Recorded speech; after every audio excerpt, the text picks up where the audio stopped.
لە سۆنگەی پەرۆشیمان بۆ ئەم قۆناغە کە لە ئەرشیفی خۆماندا وەک سەردەمی زێڕین لێی دەڕوانین داواکارین. یەکەم، پێویستە حکومەت گەرەنتی پێدانی موچەکانمان لە ماوەی 30 ڕۆژدا پێ بدات بۆ مەبەستە هەرچی زووترە ئەو چاکسازیانەی کە خۆیان ڕیگلامی بۆ دەکەن بە یاسایی بکرێت و بخرێتە بواری جێبەجێکردنەوە. دووەم، کاتێکی گونجاو و سنووردار دیاری بکرێ بۆ لابردنی ڕێژەی لە 10% بۆ لە 30% لە پاشکەوتی موچەی فەرمانبەران.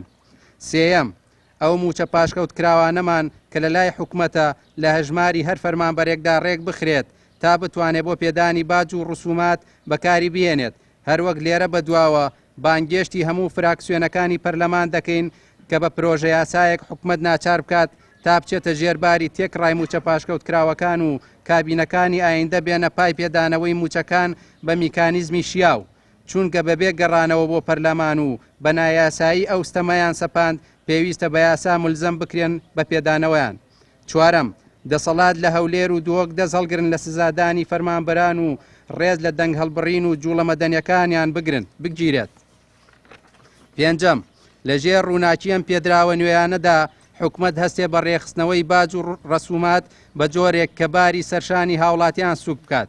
لە کۆتاییدا ئێمە لە ئەنجومەنی خۆپیشاندەرانی هەڵەبجە گۆڕانکاری لە شێوازی چالاکی و فشارەکانماندا دەکەین، دەرفەتێک دەدەین بە حکومەت تابی سەلمێنێت لەگەڵ بەڵێنەکانیدا جددیە و ئەم جارە درۆ ناکات و کوردستان دوور بخاتەوە لە ئەگەر و ئۆپشنی نەخوازراو. 30 ڕۆژ پاش ئەمڕۆ موچەیەکی تر وەرنەگرین ئەوە هەڵوێستی زۆر توند ئەبینن.